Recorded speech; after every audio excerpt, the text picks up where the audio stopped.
Hello, it's Faye here again for another one of your self-care resources. This time, as you can see, I'm in a different place, in a beautiful garden in the south of Spain, where we're staying for a few weeks over winter. I've got a lovely outside office here, undercover, but I just wanted to take advantage of the sun today. It's so beautiful. So I hope you don't mind. You get to soak up all the beautiful greenery and nature behind me. And I do always like to work outside as much as possible, both for my benefit and for your benefit, because studies do show that even seeing a load of greenery and nature and trees can help to boost your immunity, your mood, all sorts of things. So 2 for 1 today. We're going to do hand massage today. Hand massage has been one of the most popular things that I've been doing with Illuminate over the past few months. I get asked to share it time and time again. It's really simple and it's a great thing to have in your toolbox. It's going to feel nice for your hands, hopefully, but also if you've got a lot of tension in the shoulders or the arms, that can be affected by tension in the hands as well. And these days, because we're on the computer so much and because we're on our phones so much, our hands are getting a lot more abuse. So when I was doing massage, I would do a lot of hand massage because obviously my hands would get really tight. But a lot of people you find who aren't doing massage, their hands are kind of clawing a little bit. So this is an exaggeration, obviously. But over years and years of typing, you can see we're kind of scrunching our hands up like that when we're on the phone. When we're typing, we often have our hands at this kind of angle, so that right angle to the arm, so that tenses up the forearm a lot. When I was massaging again, in recent years, the amount of people who had super tight forearms had just, it was insane, the amount of people who had tight forearms, and that obviously impacts further up the arm and into the shoulders. So often to release the shoulders, I'll be working on the forearms or on the hands. So today I'm just going to do one hand, but obviously it's best if you can do two. But if you've just got a problem on one side and you've only got time to do one, then just do the one. So I'm left-handed, so it's always my left hand and my left arm that are a bit tighter, a bit more painful. So I'm going to work on my left hand. Just going to turn around so you'll be able to see my hand a little bit better. Now, it doesn't matter where you start really. I'm going to start at the wrist and work down towards the hand, and then I'm going to go back up and do the forearm. But you can do it the other way around. You can start on the palm of the hand. There's no right or wrong. So you can see nail varnish has come off my thumb. The nail varnish is actually really helpful to help you see what I'm doing. So hopefully you can see. I've got my thumb and I'm just pushing into that bit between the hand and the wrist. And I'm gently circling. Now there's a little bit of a gap between the hand and the wrist, so you're just applying gentle pressure and going round that line. So if you had your hand chopped off, that point there, it's not a very nice thing to imagine. I'm going round the other side as well, so I'm going underneath. Let me do it with that finger there so you can see a little bit better. So it's right up into that wrist joint, just with as much pressure as suits you. And I'm just going around there on this side and on this side. Now if it feels more intuitive to you to then work down to the elbow, then by all means do that. I always tend to work from the shoulders down, but again, there's no wrong, there's no right. So we're going round in that circle, and then we're going to work into, let's do the top of the hand first, into that bit between the thumb and the finger. So that's the fleshiest bit of the hand. Now some people will be able to feel the bones and some won't. You don't want to press too hard on the bones. You're trying to work in between the bones, but down at the wrist, closer to the wrist, it's a lot harder to get in between. So you just kind of find a bit where it's a bit of a dip, and again you can wiggle or you can just push. You're pushing in and along, so you're not pushing directly in, you're pushing a bit in and up from the wrist towards the edge of the hand. You see.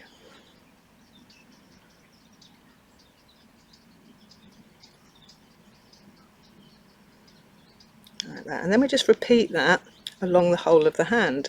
So you're aiming to go in between the bones.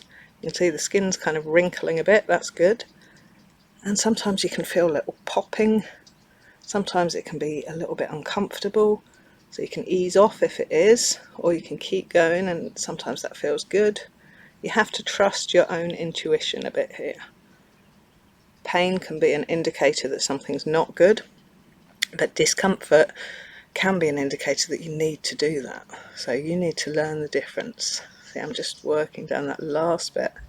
So I've done the line between the thumb and the finger, and then 1, 2, 3 more lines. So I'm ending up between the ring finger and the little finger.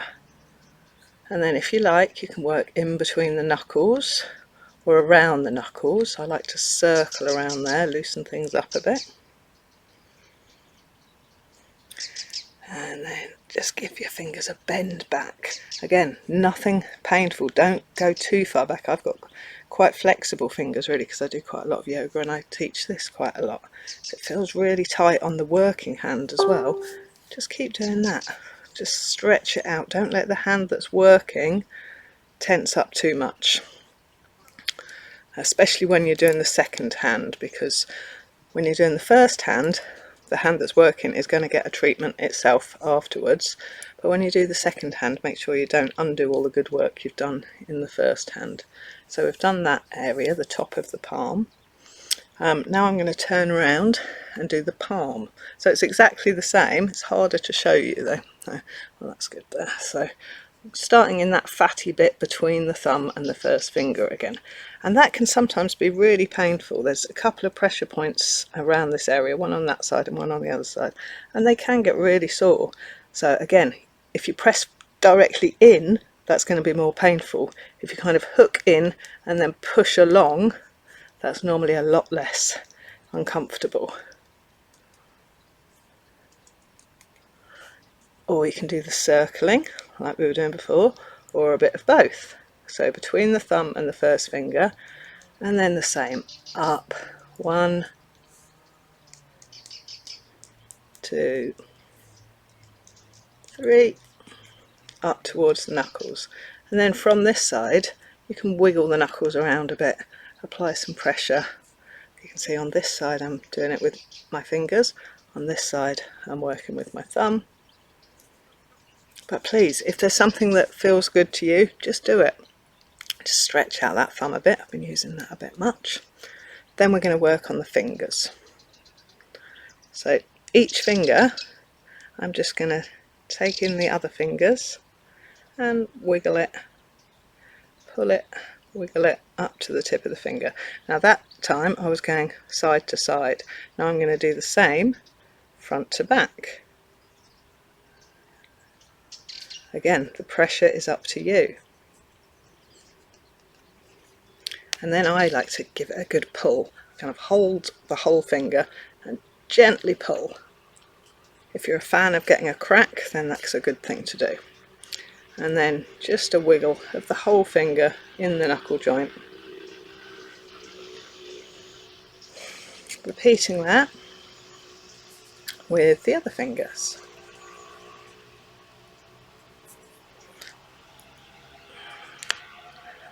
I've been getting really cracky fingers, so I like to just kind of twist them gently sideways and get a good crack. But that's a very personal thing. Some people hate it. You can take your rings off if you want to get a bit deeper in. So I'm gently pulling up to the fingertips as I'm wiggling, side to side and front to back. Now this hand is getting a bit tired. So if you're getting really tired in the other hand, I would suggest not doing a whole hand. Do a bit on this hand and then a bit on that hand. Maybe do the palm, the back of the hand, and then do the back of the hand. So you keep swapping. Okay, and then give it a good shake out.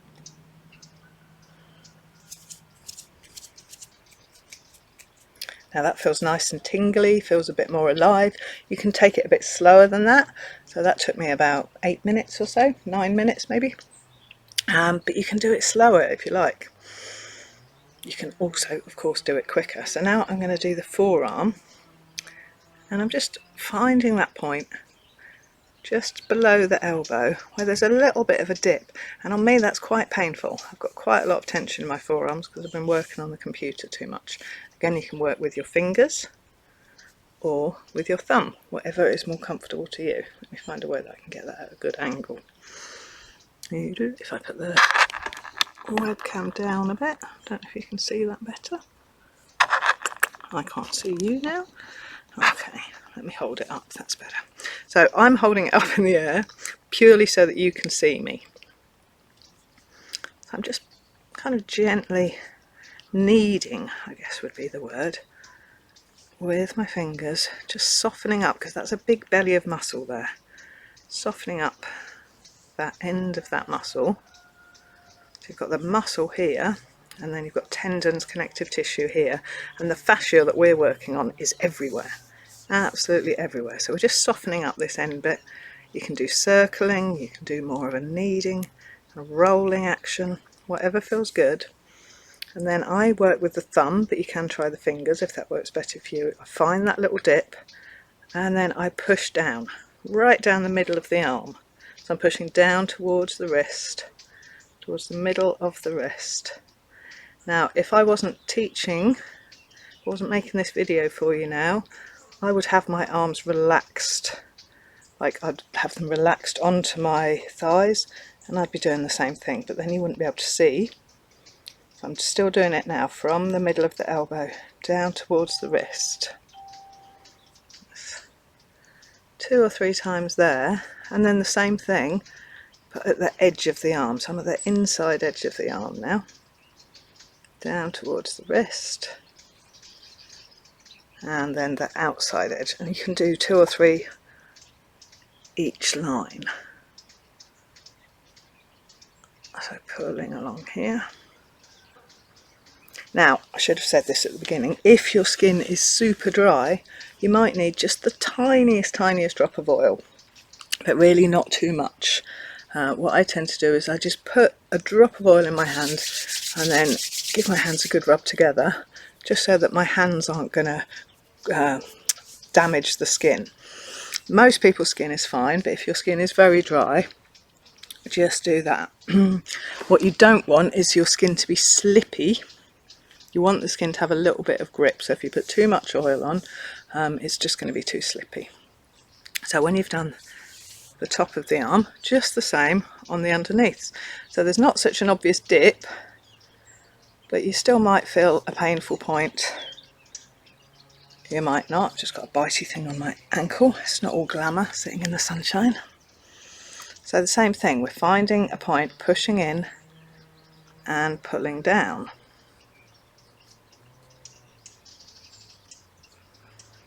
Find another point, push in and pull down. And now I'm getting a bit more crunchiness in the wrist now. It's like it's pulled down here. So I'm going to do that one again. Pushing down into the wrist. Give it another wiggle in the wrist. Rotate the wrist a couple of times in each direction. So holding onto the wrist as you do that is quite nice. Kind of anchoring the fascia here and stretching it around as you rotate. Oh, can you hear that clicking? So we've done the top of the hand, we've done the bottom of the hand, we've done the top of the arm, we've done the bottom of the arm. The techniques we did for the forearm, we could also do from the shoulder down, exactly the same if you want to. I would definitely recommend doing the other side if you have time. I think that's it. As usual, if you have any questions, feel free to get in touch. I'm always available via email, and you can find me on social media as well. See you soon for the next one.